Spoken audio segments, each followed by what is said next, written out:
Howie and Beastmode podcast, where we discuss all things business, including growth, strategy, and execution, as well as personal and professional development. Let's join Howie and Beastmode in conversation. Oh, we're going. Okay, good. Hey guys, thanks for joining the podcast. This is Howie. Hey guys, it's Beastmode. Happy to have you join us this evening, this rainy night in Dallas. Hopefully it's safe and sound where you are. Yeah, it is awful out here in DFW today, but you know what? The temperatures are decreasing, so there is a positive from it. So we're going to take that. Look at you spitting some positivity out of that. I like that. You got to find it where you can. That's good. Well, it actually kind of, frankly, it ties in really. Do you see the lightning there? It actually ties in pretty well to the theme of the evening. What do we end up titling this, Beastmode? Building during difficulty. Yes. So building during difficulty, obviously there's a lot of, frankly, Howie and Beastmode both relate to this a lot right now. I was laid off 3 months ago. Beastmode has a new business that is, he's been growing it, but it's been a harder time for sure during the pandemic. So yeah, I think building during difficulty relates to a ton of people right now. So we're kind of hoping to take some of our struggles and some of our ideas, some of our breakthroughs, and Beastmode, I mean, if we're really transparent, we might even give them a couple of failures. Because I think we try to be transparent at least. Yeah. And we thought we would just share a couple of it might be a shorter one for you guys this time, but we thought we'd share a little bit with you guys about building during difficulty. So first of all, perseverance is a secret. And I know, Beastmode, you looked up the definition of what is perseverance. Yeah, so perseverance is steadfastness in doing something despite difficulty or delay in achieving success. And I know personally when I read that, I mean, not only was it just a spot on definition for what I was hoping, but it just speaks to this time right now that, I mean, as Howie said, that, I'm an entrepreneur and that I'm starting a new business and, it's starting to grow. And it's, but at the same time, I also started a nonprofit back in May as I felt led to do so, to do some things in the community, and that's growing. But the challenges are so different and they're so unique. And it's very difficult, take something from scratch and build during this time where most people are just trying to maintain, or they're just trying to get by, or I know, as Howie will share, they're just trying to get back in the game because some people just aren't in the game. Absolutely. Well, there's I think one of the struggles that we deal with, and the reasons why perseverance, really rings true in my mind, is that, handling, we call it handling me, basically. So, handling yourself, treating, like Jordan B. Peterson says, treating yourself like you're somebody that's worth being taken care of. You do have to care for yourself during, difficult challenges, whether you're building a business or a career, or you have some other difficulty that you're persevering through. We tend to focus on business and career. But, as far as handling me, I mean, I didn't want to do the podcast tonight, to be honest. I really did not. I had a pretty big no come through today that I had been hoping for job-wise, and I did not want to talk to anybody. And so, Beastmode was pretty comforting. And then, of course, my wife was as well, but I didn't want to do this. So I think part of it is, me learning what helps me to persevere. And part of it that helped me tonight was talking to Beastmode and talking to my wife, Jamie, and, having them just listen a little bit, and I think that, so the handling me topic, if you can't handle or find a way through those slumps, then you won't continue, and you'll do a heck of a lot more than bail on a podcast. So anyway, handling yourself, I think, is one of the secrets. Yeah, and I completely agree, and I guess kind of in beast mode terminology is you invited me in. You didn't shut me out. You didn't shut your wife out. And honestly, you just kind of shared. You shared that it sucked. You shared that it's difficult. And through just me listening and honestly kind of sharing back with you, we came out with some pretty cool content, and some thoughts for tonight. And, that was just one of my thoughts, is that in these difficult times, it doesn't matter if you're in Howie's shoes or my shoes, or maybe you're in one of the shoes where you're not affected right now. There's an opportunity to invite others in, and I'm all about you should be vulnerable, you should be available, but at the same time, maybe you're just wondering, you see somebody who's having a difficult time, maybe you can offer yourself to be invited. Hey, I'm here. I'm willing to listen. I don't have to give you any positive vibes or quick quibs or anything like that. But I'm here. And that's a trait that really speaks volumes. And that, as Howie likes to say, or remind me that I said, that travels. It's good. Yeah, no, it's your saying for sure, and I love it. And it's really true. I had something that you just made me think of. I don't remember what it was. I'll tell you what Jamie, my wife, said, which helped me a lot this evening, which was do the next best thing in front of you. And when you're literally blinded, okay, so we talk about being transparent. So not only did I not want to do the podcast, I told my wife that I can understand why people who suffer with depression go to bed and sleep all day. I tend to be more of the workaholic spectrum in general, if I know what to do, and especially if I have a job. Not so much if I don't.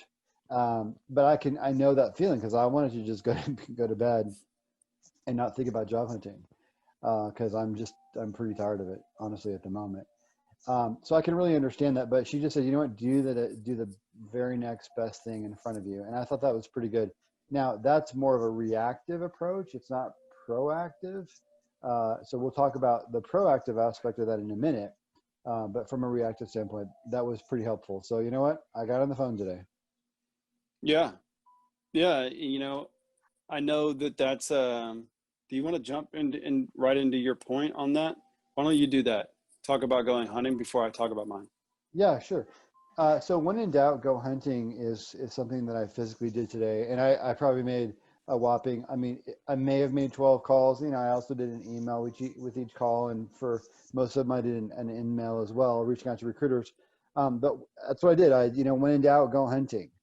And I think that's a really good approach, which is, and it follows right along with when in doubt, do the next best thing in front of you. We can all hunt. And hunting just means, whether it be for new business, if you're an entrepreneur like Beastmode, or whether it be that you need a job like my situation, when in doubt, go hunting. So yeah, it does really tie in pretty well. And everybody goes hunting differently. Howie, when he goes hunting, he gets on the grind. And for many people, that's super positive, and that's where you need to be. You got to get in there. It's difficult. It can be humbling. It can be a lot of things. For me, one of the ways that I go hunting or I get in on the grind is I serve. Not only do I do it personally, just through my personal struggles and getting through what I'm going through outside of business, service and showing empathy to somebody else who has no idea about your problems, man, does it just take your mind off of what you're going through? So that's one.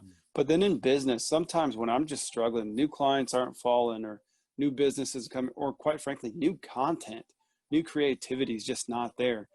Sometimes I just get to the point where I'm just so frustrated that I just start reaching out to maybe past clients who have been on the edge, want service, maybe their budget wasn't there, or maybe people have been commenting on LinkedIn or on other social media. And, I just call them up and say, hey, I got an hour. Let's just start walking through some of your stuff. It's 100% free. I want to give you some time. And it takes me out of my thought process of the woe is me. And honestly, it just kind of gets a new thought, a positive thought. And I just start following there. It doesn't mean I do it forever. It definitely doesn't mean that I make a whole day out of it, but it's a reset maybe to get back on track. Yeah, I really admire your instinct. I see that come through you a lot. You do take the time to serve, and that's absolutely the beast mode spin on when in doubt, go hunting. You hunt to serve, and I think that's a really great instinct for sure. So it's one that we can can learn from. So we talked a little bit about the reactive side of it and doing the next best thing in front of us. I tend to go hunting. Beast mode tends to serve. But we also talked about that there was another approach, which is that you want to be proactive. And so the proactive part of this is really going back to your plan. So, you should have a strategic plan. It doesn't have to be 3 pages, of course. But, a 1-page plan is a really good idea. And by the way, you know what? You don't have to beat yourself up too much about that. I mean, if you've got, 6 or 7 bullet points on your plan, I think that's great. I have something that I'm doing on the side right now, which is, that kind of a side kind of situation that I'm slowly building up. That's probably more of a nonprofit kind of thing, I would say, that I haven't talked to you about this Beastmode. I'll tell you about later. But I spent a little bit of time on it last night. It felt great, just sketching out a little, probably like a 1-page plan. Just sketching it was really, really nice. So if you don't have a plan, don't beat yourself up. Just sketch it out like I did. I mean, it was like 40 minutes of work. Felt really good to do that. So that's the proactive part of that we can do, as well as the reactive stuff of going hunting or serving. Yeah, the proactive things is such a great baseline to be in. It's a great foundation. As you were talking, I just began to think that, if you play golf, you want to have a plan per hole. You're saying, this is where I'm going. I intend to hit a driver and I intend to be here. And that's kind of my plan. Now, if stuff hits the fan, yeah, I got to recover and I got to work on my recovery game and I got to be reactionary. But it's exhausting if you played a whole game of golf reactionary, where you're just spraying it everywhere. And I didn't have a plan. We're just going to see what happens and whatever. It's exhausting. Or you check out. If you're in the game and you're just constantly reactionary, we'll just see what happens next. We'll just see. You get worn out and then you check out. And you don't want to check out. We want everybody to be checked in. We want everybody to be engaged. And so come up with a plan, even if it's, hey, before lunch, let's tackle one item, or let's just have it on the brain. Even if I don't tackle it, here's just a heading. So I couldn't agree more. That's great. Super duper helpful. I think I'm going to, for my job search, I think I'm going to probably go ahead. I don't have a 1-page plan for that. I've just been reaching out and, certain things. I think I could benefit from some kind of written plan. And I know, it's kind of obvious. Well, I'm going to go look on jobs. I'm going to reach out to recruiters. I'm going to reach out to executives, but I do think there's some thought and some meditation, and in my case, some prayer, that can help guide even a 1-pager, even for that. I mean, as simple as that might be, you might be surprised if you spend time thinking and writing what you might come up with, even for something as simple as that. And I know there's other job seekers that are watching this, so maybe all of us can figure out how to write that plan down. Yeah. The next one I wanted to talk about is, we talked about Beast Mode and his instinct is to serve, which is really cool. I have a different instinct, which is that I tend to like to build stuff. I love to build things, and it works great when I have a job, because then I can always build, something to grow sales, or, I tend to be in the sales genre, a little bit, tiny bit of marketing, but even that's pretty sales-ish when I work on marketing stuff. The sales and business development is kind of my thing. It's kind of what I like. And so I like to build things that are related to sales. So, building content. I've spent a lot of time, I don't know how many hours, dozens of hours building content for interviews and special tools and projects and stuff to kind of show what I can do to people that I've interviewed with. So yeah, it's just something that is partly therapeutic and partly practical that I would recommend to you guys. As far as building things, if you're looking for a job, think about ways to define some of your expertise into a document, for example. That would be a good example of building something, right? Right now, I know Beastmode and I are working on getting him a CRM for his business. And so we're collaborating to build that together. And even though we're not really building a CRM, we're just using HubSpot. But still, it's something that we're doing together. We're tag teaming up on that, and we're both figuring that out. So, building something can be very satisfying and practical. And then at the end, when you're done, you have that thing. I haven't found I've wasted time in any build that I've ever done. Yeah, yeah, I love the way you're kind of working that in. It's really triggering a lot of thoughts in my mind. So I'm trying to figure out where Good. I'm going to go from this. Um, but I know, I guess in beast mode terminology, what I would say is give build the brand, build your individual nature. And so a Hmm. lot of what you're doing, just because I've seen it, is you're building items to whenever I get there, when I get that interview, when I get that next step, man, I got all this stuff and it's going to tell you who Howie is, Hmm. right?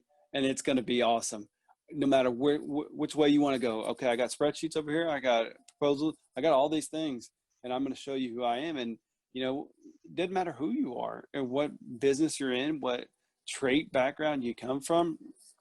Build that up. Keep that content flowing. Again, in my perspective, a lot of times I just start pushing it out there. This is who I am. This is what I'm still working on. This is what I'm doing. Um, just because I want to keep delivering that. And even if my my career or my next step hasn't pushed me up yet as a brand, I want to keep building that personal brand. Keep letting people know that Beast Mode's still in the grind. Beast Mode's still being creative and working on stuff. So I love what you're doing. I mean, you got so much to give, and so proud of you. Thank you. And then thank you very much. And then the last one I have, and you may come up with some more stuff. But really, this spoke to me, and I just love to share things that speak to my heart. I can imagine during this difficult time. I heard Salesforce.com just laid off 1,000 people, by the way, Mm, which is pretty unexpected because they're very profitable and they're a big company. So everybody's kind of feeling it right now is the point.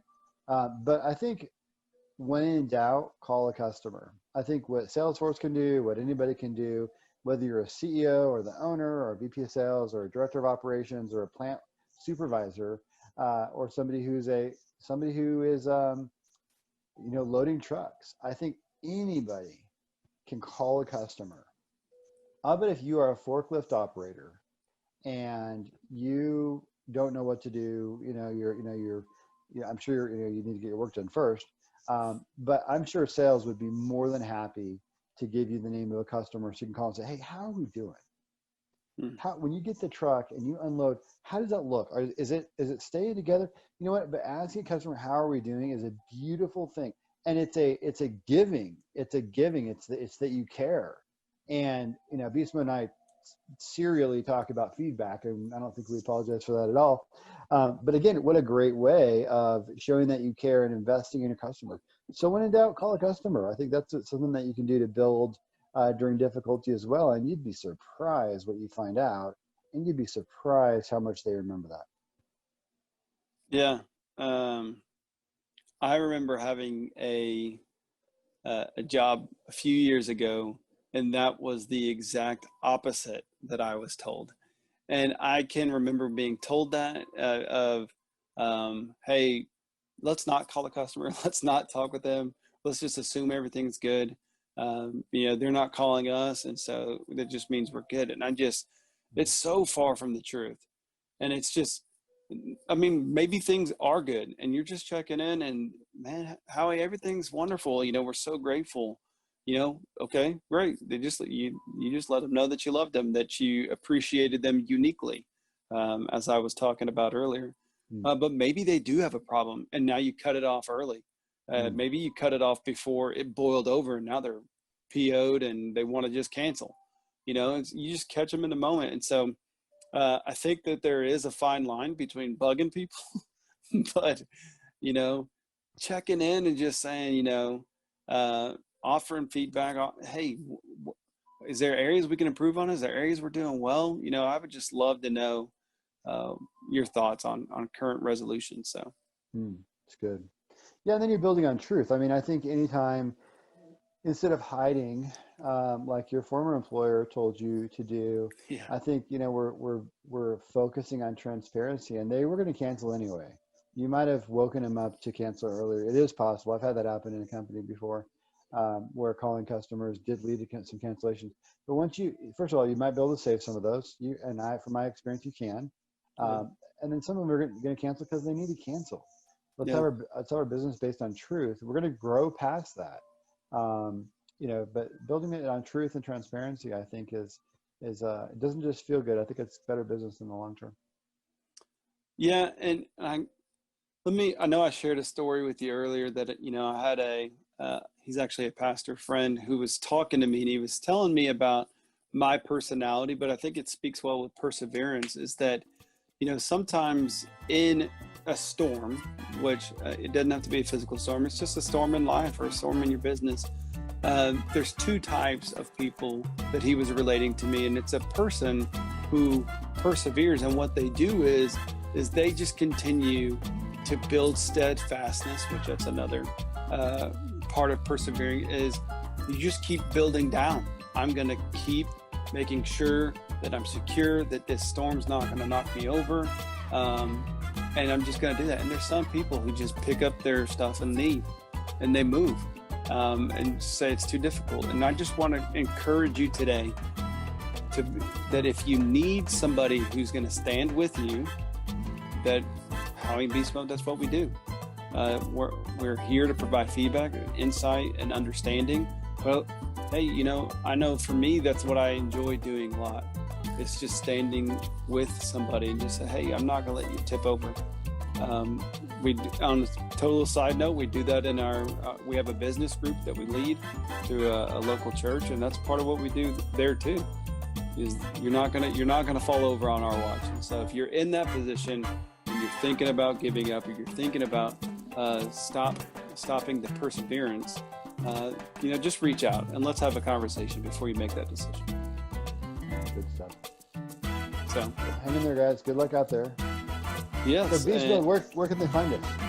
Yes, they can find us on Audible, on Amazon Podcast, on iTunes, Spotify, Google Podcasts, YouTube, and honestly, there's several more that I don't even know about because I see them as they trickle in from people all across the globe who are finding the podcast. So we're grateful for each and every listener. Well, thank you, and we look forward to continuing this conversation.